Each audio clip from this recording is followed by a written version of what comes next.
Что самое жестокое вы слышали в свой адрес?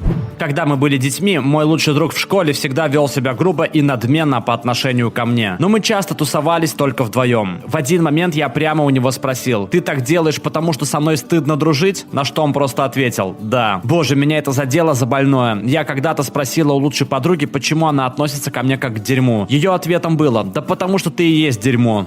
Когда мне было 16, и я собиралась устроиться на работу в только что открывшуюся в нашем городе Бостон Пицца, мой папа сказал: «Я думал, в официантки берут только красивых девушек». Мне часто делали комплименты по поводу моей внешности, но именно слова отца впечатались мне в память. К сожалению, мне всегда кажется, что я недостаточно красива, кто бы мне ни говорил об обратном. Родители, они такие. Папа в лицо назвал меня шлюхой. У меня тогда еще даже не было секса. Прошло уже 10 лет, а я все еще ненавижу это слово. Узнав о моей неудачной попытке самовыпила, родители сказали: «Как ты мог повести себя так глупо? Ты вообще понимаешь, что о нас будут думать?» И ни единого вопроса о том, что меня довело до такого состояния. Может, это не самое жестокое из всего треда, но тогда я понял, что моим родителям до меня особо не было дела. Несколько лет назад я разбила свой мотоцикл. Я вела себя глупо и гоняла без экипировки. Так что теперь у меня все руки и ноги покрыты шрамами. Из-за них у меня появились комплексы, и я стала носить одежду только с длинными рукавами. Прошлым летом я почувствовала себя увереннее и перестала заморачиваться. Поэтому отправилась на пляж в бикини. Я сидела и читала книгу, и тут услышала, как компания девушек, сидящих позади, начали говорить обо мне. Они отпустили пару комментариев по поводу моей внешности, но один из них меня очень задел. Боже, она должна просто покончить с собой, чтобы нам не нужно было на нее смотреть. Да уж, для моей самооценки это было слишком. Худшее, что я слышала, мне сказали в 5 классе сразу после смерти отца. Все в школе знали о случившемся и были добры ко мне, кроме одной девочки. Если я правильно помню, то она сказала: «Иди отсоси у своего папы. Ой, подождите-ка, он же умер». Меня даже не задело, а скорее сбило с толку, типа, как ей это вообще пришло в голову. Когда я учился в 8 классе, моего лучшего друга сбила машина, и через несколько дней он умер в реанимации. Это случилось на весенних каникулах. Когда началась учеба, один парень, с которым я никогда не ладил, подошел ко мне и сказал: «Угадай что, Митчелл умер». Я тогда просто остолбенел, а потом несколько лет проигрывал в голове эту сцену и думал, как мне нужно было ему ответить. Перенесемся в выпускной класс средней школы. Я учусь вместе с этим парнем. Мы никогда не разговаривали, но в тот день учительница делила нас на группы по 2 человека и поставила нас в пару. У меня снесло башню, и я сказал, что ни за что не буду работать вместе с этим мудилой. Я объяснил почему. Она все поняла. Мне казалось, что он не слышал моих слов, но в тот же вечер он нашел мой номер в телефонной книге, это было в 1999, и позвонил, чтобы извиниться. Он сказал, что поверить не может, что и вправду так себя вел и что раньше был придурком. Меня это тронуло, потому что я понимал, что извиняться нелегко, особенно учитывая, с какой неприязнью я говорил о нем учительнице. Друзьями мы не стали, но я перестал проклинать любое упоминание о нем. Ахах.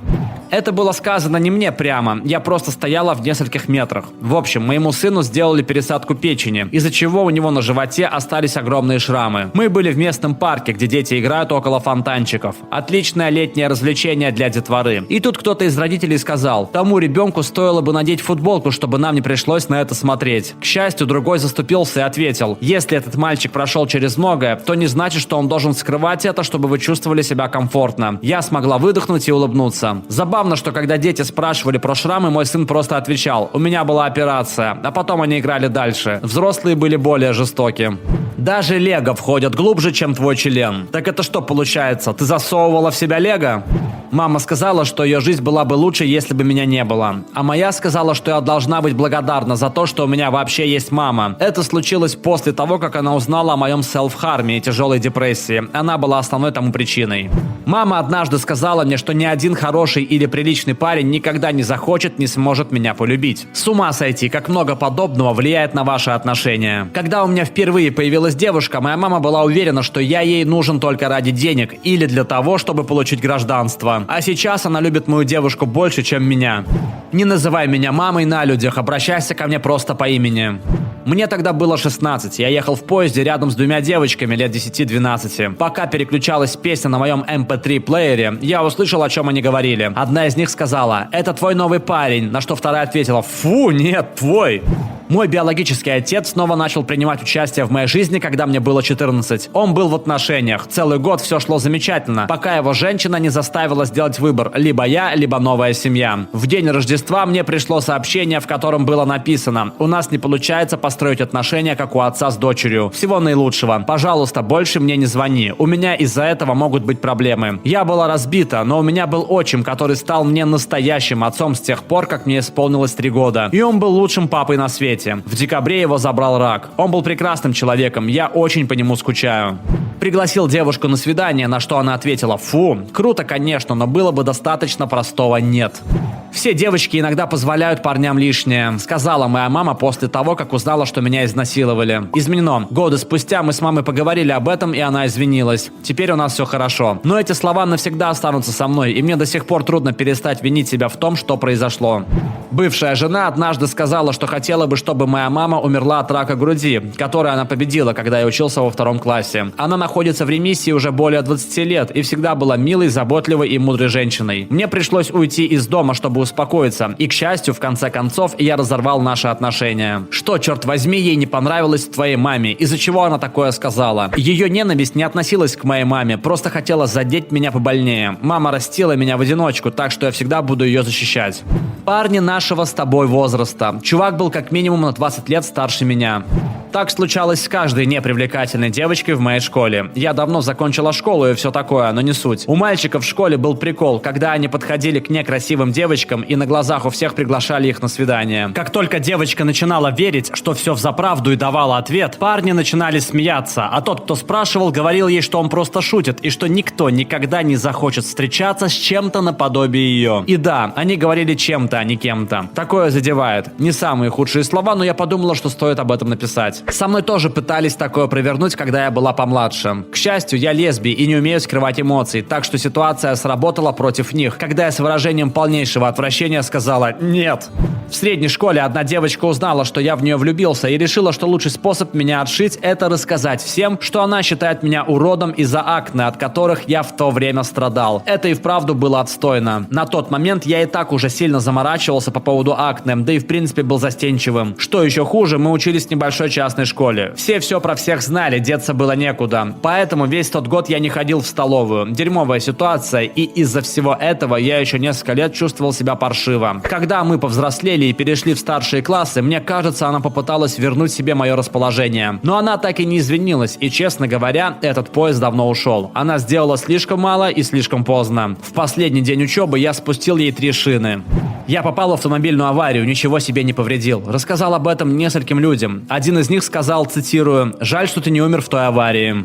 Я американец корейского происхождения, ветеран армии США. Вы крадете рабочие места у белых трудяг, тебе должно быть стыдно. Перестань ныть, многим куда хуже тебя. Это был один из немногих случаев, когда я решилась поговорить с подругой о своей депрессии. А она сказала те слова: «У меня земля ушла из-под ног». Это было 7-8 лет назад. С тех пор я ни с кем не разговаривала о депрессии и никогда не собираюсь. Твой друг заслужил удара ножом. На моего друга напали с ножом на вечеринке, нанесли 7 ударов и тяжело ранили, из-за чего он на всю жизнь остался частично парализован.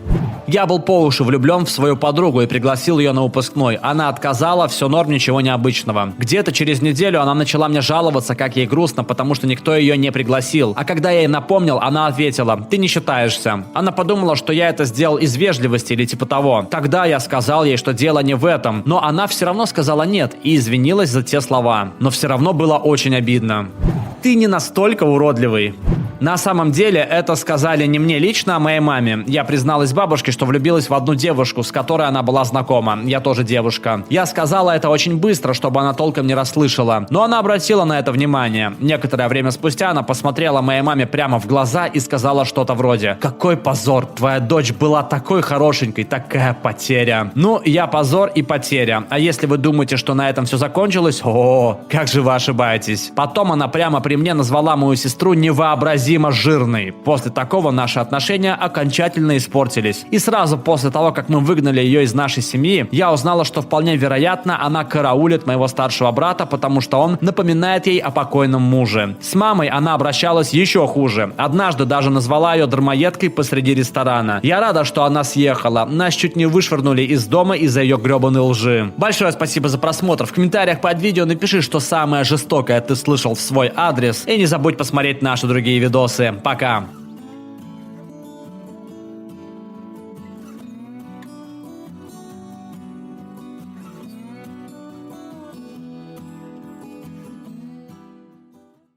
All right, everyone's presentations are done. Nick, the manager, said as he tried to move the discussion forward. Excuse me, I haven't. I recently found out something. Nick interrupted me and began to speak. There's apparently someone in this department who didn't graduate high school and is just a part-timer. Meetings should be for employees only. Absolutely right. His lackey, Mike, of course, agreed with Nick. I'm leaving. After leaving the meeting room, I started to shut down my computer. I noticed that an email had arrived, not in my personal inbox, but in the company's shared email. Thinking, there's no point in speaking up, no one will listen, I went home quietly. The next day, I heard a commotion from Nick's desk. He was staring at his computer screen, his face pale. Nick? Is something wrong?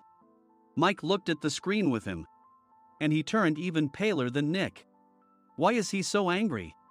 Knowing the reason for Mike's distress, I thought to myself, serves them right. My name is Adam. My mother passed away when I was in the 9th grade, and I was raised by my father. Well, you could hardly call it being raised. After my mother passed, my father changed. He drowned his sorrows in alcohol, and though he still went to work, he squandered our living expenses on horse racing. Because of that, I had to start working part-time as soon as I entered high school. Every month, I went to the convenience store with bills in hand that couldn't be auto-deducted from my father's account. Even though I endured it because I didn't want to be alone, I reached my limit in my second year of high school and dropped out. I found a live-in job at a distant inn. Thank you for everything. The day I left home, my father, still staring at the TV, spoke. Take care. That was our last conversation.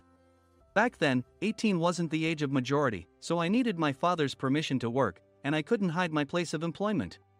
Yet, my father never visited me even once. I kept working just to survive, and before I knew it, I was 42. Years of hard work paid off, and I was transferred to the headquarters. I was thrilled to be recognized by the company, as I thought I'd be working in the field until retirement due to my lack of formal education. Listen up. Our work can change the future of our employees. Don't drag us down. On my first day after the transfer, Nick, dressed in an expensive suit, spoke sternly. There was a reason for this. Our inn was located in a prominent tourist destination, known so well that everyone in the state could sing its commercial jingle. At its peak, we had 5 locations within the state. But that was long ago. Due to financial difficulties and aging facilities, only the place where I had worked for many years and the original establishment remained. I was prepared to lose my job anytime, but now there was a glimmer of hope. With the rise of social media, the tourist area where the inn was located started gaining attention again. Depending on how hard the sales department, where I was transferred, worked, we could either thrive or be forced to give up this prime location to the new hotel chains continuously popping up. For Nick, who had switched careers from another industry to strengthen our sales, this was a battle he couldn't afford to lose. I understood why he had to be strict. I will do my best. Nick sneered at my enthusiastic declaration. Did you not hear what I said? I'm sorry. I thought I was listening carefully. Out of habit from years of customer service, I apologized reflexively, though I had no idea what had offended him. Someone was watching me with a smirk. In this department, there are those who are expected to excel and those who have been shoved here because they have nowhere else to go. You are the latter. It was Mike, the section chief. He's 7 years younger, at 35. But he was called to headquarters much earlier than I was and had been moving around within the headquarters ever since. I'm not jealous, but I can't accept that he's my boss. Graduating from a prestigious university, he has an unusually high pride and caused many problems as a newbie, making things very difficult for me when I was the front desk leader. When I found out Mike was transferred to the sales department a month before me, I was disheartened. Mike is right. With just a middle school diploma, there's not much you can do. Don't even think about achieving results. As if I didn't exist, Nick remarked, "I'm thirsty." Mike eagerly ran to the coffee maker. It seems Mike is Nick's lackey. I regretted being happy about my transfer to headquarters, wishing I had stayed on site forever. Send a direct mail to every company on this list by the end of the day. Nick only assigned me tasks that even a new graduate could handle. What? There are over 1,000 companies. You want me to send to all of them by today? Yes, if you and your fellow misfits split the work, even those with nowhere else to go should finish by today. I glanced at the employees typing away expressionlessly.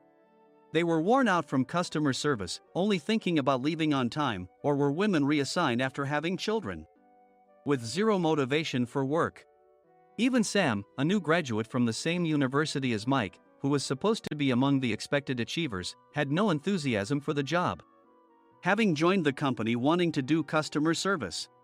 "I don't care what they say, I plan to quit anytime," he said. Only Nick and Mike were highly motivated, making all the decisions between the two of them. I originally only wanted to work at the inn to survive and had no particular attachment to this job. I swallowed my words, thinking I had no right to reprimand them. About a month after the transfer, Nick told us with a frustrated look, "To commemorate the 50th anniversary, we've decided to create a plan exclusive for one group per day." Originally, Mike and I were supposed to come up with it, but our president, Mr. Thompson, insists on hearing everyone's opinions. "So, you all get a chance." As Nick explained, Mike began handing out prints. "Make sure not to embarrass Nick. If your ideas are half-baked, you'll have to redo them."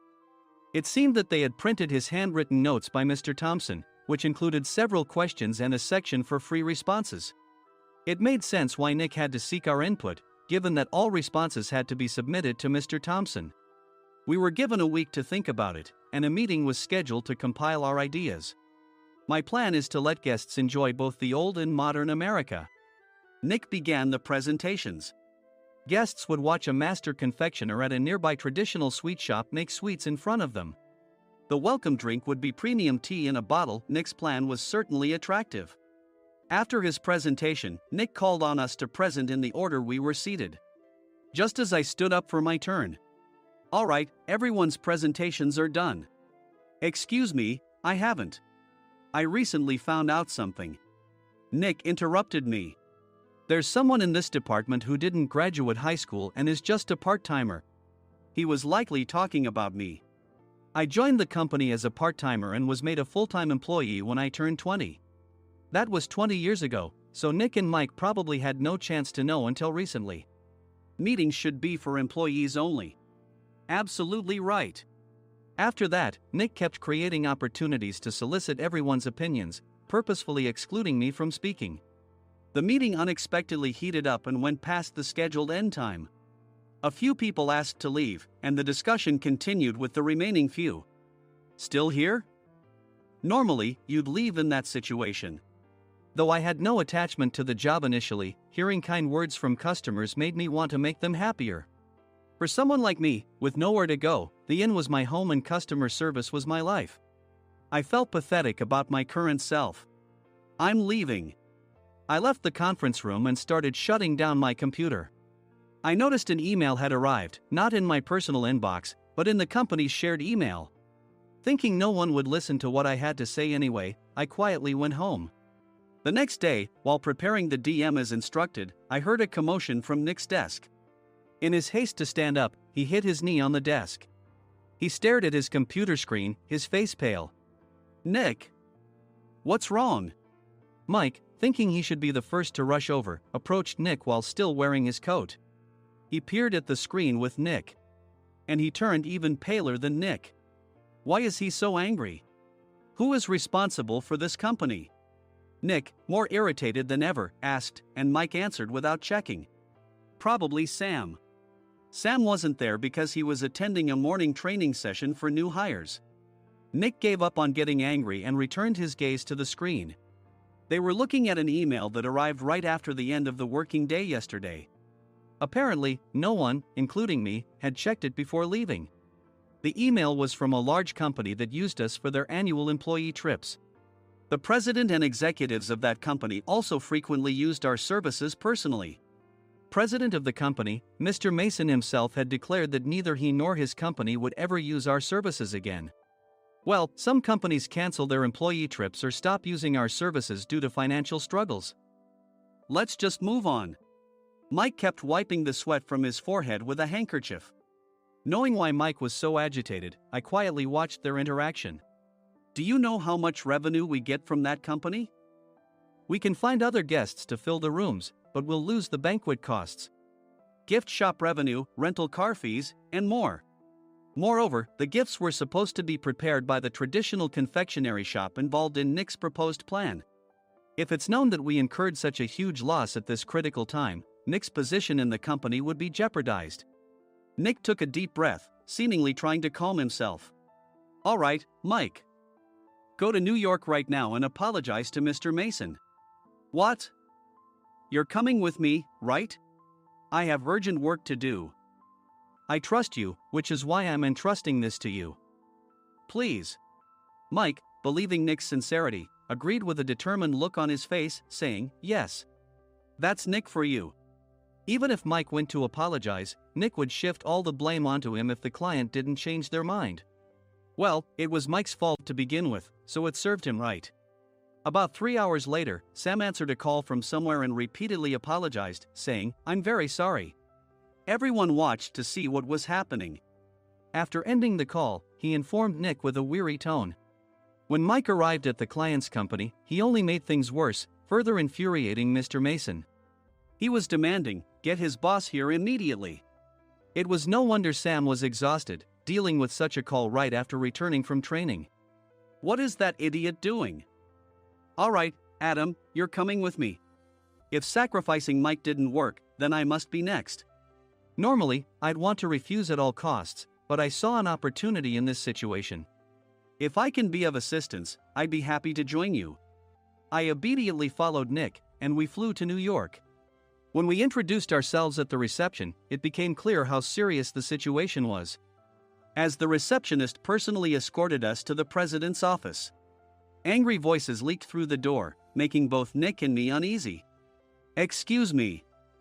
I'm Nick, the supervisor. I understand my subordinate has caused you trouble, and I deeply apologize. Nick, with his experience in the corporate world, knew enough to offer an apology before excuses. However, his customer service skills left much to be desired. I sighed as I saw Mike trembling like a small dog in the corner of the room. What kind of training are you giving your subordinates? Mr. Mason glared at Nick with a red face. The intensity of his gaze made even Nick take a step back. Regrettably, I joined this company only 2 years ago and was unaware of Mike's issues. I should have identified his shortcomings sooner. Indeed. I should have realized sooner. No sensible person would come to apologize and then give a lengthy presentation on the drawbacks of not using their in. Nick froze, his mouth slightly open. Suspecting the worst, I picked up the documents that had fallen to the floor. It seemed Mike hastily prepared these documents on the plane, listing the disadvantages. Disadvantage 1: if you change the venue for the company trip, employees might suspect it's for cost-cutting reasons, leading to a negative impression. Reading it aloud half-jokingly, Nick snatched the papers from my hand and checked the contents with a furious expression.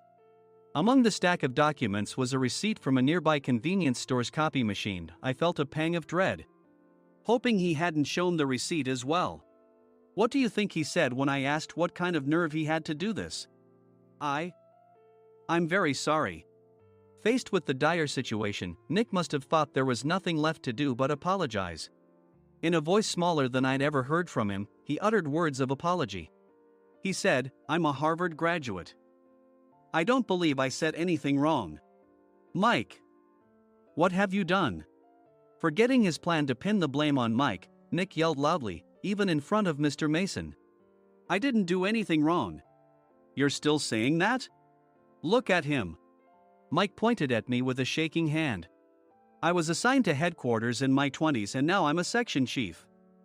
This guy only made it to headquarters at 42. Everything I've done proves I was right. So why are we losing the contract? Having said his piece, Mike collapsed to the floor. Of course. You were sent there because you had nowhere else to go. Mike never expected to hear such words from someone he looked down upon. He lunged at me, and Nick hurriedly stepped in to stop him. Mr. Thompson told me Mike is a quick thinker, and to take good care of him. There's no way he was pushed aside. Don't make things worse here. He didn't say quick thinker, he said only quick-witted, didn't he? I don't remember that part. I recalled the many troubles Mike caused when he was a newbie. When Mike was on the front line, his pride was so high that he never apologized to customers. Customer service, especially in our job, doesn't work alone. It brings both good and bad situations. If the front staff or housekeepers made mistakes, or the cleaning company didn't properly clean a room, one had to apologize to the customers regardless of personal fault. Mike, in such situations, would never apologize, insisting he wasn't at fault. This often angered customers, and as the front desk leader, I frequently had to apologize on his behalf. He caused complaints and disrupted operations, which is why he was quickly moved to headquarters. In departments where he didn't interact directly with customers, his quick thinking was beneficial and things went well. But it seemed his flaws were starting to show. Corporate reservations are supposed to be entered into the system by the sales representative. But a quick check yesterday revealed that more than 10 items were missing from the client's reservation. The handover document clearly stated what needed to be prepared. Why didn't you enter it into the system? Why do we have to give them special treatment? Filling rooms near the banquet hall, setting up all the food in advance. Specifying the brand of wine, they're too demanding. No wonder he always angered customers, I thought, feeling a headache coming on. Grouping them in rooms near the banquet hall is for our benefit too. It makes it easier for the staff to set up beds and serve breakfast since everyone's schedule is synchronized. As for the other requests, Mr. Mason suggested them to lighten our load. I didn't know that. Nick finally seemed to realize that Mike was the one who had angered the client.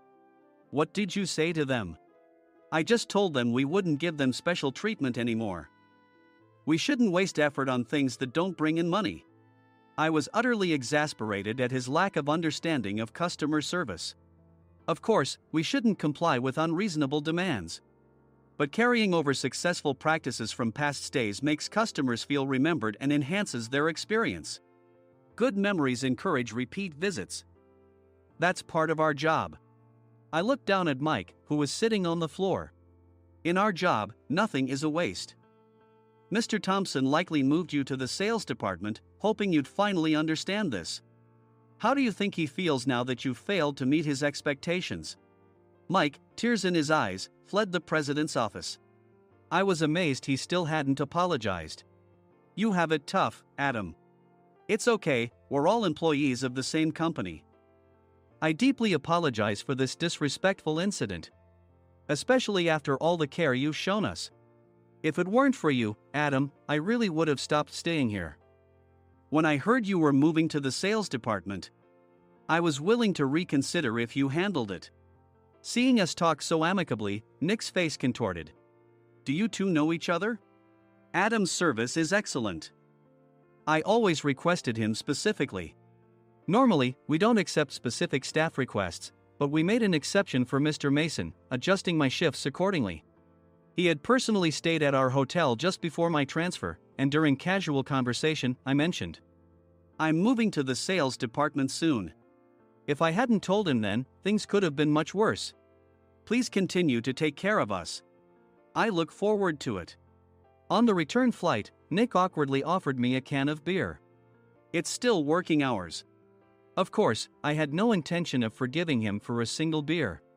Nick might try to pin everything on Mike and avoid any consequences. While pondering this, a startling fact came to light. Nick, the tea bottles for the plan have arrived. I handed Nick a bottle labeled with our inn's name. They look good. What are you talking about? These are plastic bottles. I had assumed we would use the trendy, high-end bottling tea. But what arrived were ordinary plastic bottles of tea with customized labels. The only unique aspect was the label, which had the inn's name, making it look customized. Upon further investigation, I discovered that a substantial amount of money was set to be paid to the tea company. It was priced like bottling tea. Does this plastic bottle really cost $100 each? The tea inside is specially blended for us. The extra cost is for that. Wouldn't it be better to use another tea company?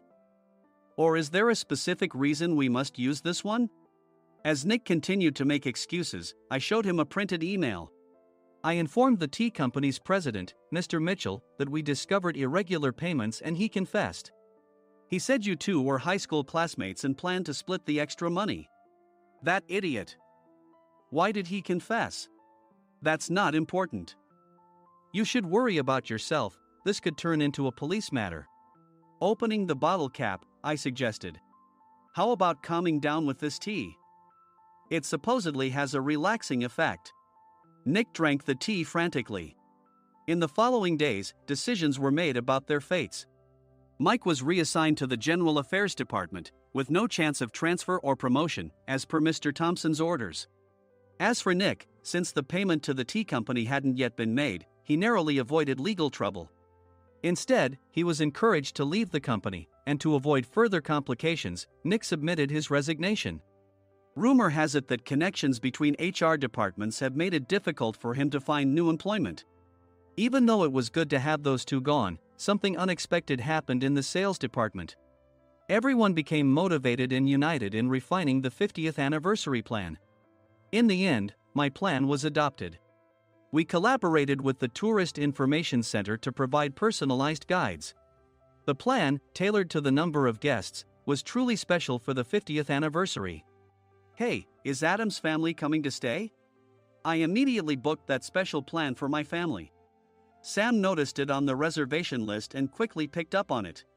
Yes, I'm inviting my father. That's great. I might invite my parents too. I lacked the courage to face my father just as Adam. But here, with the confidence Mr. Mason praised, I felt ready. The 50th anniversary plan was a perfect opportunity to reconnect with my father. I hoped to bring back the days when we could laugh together as we once did.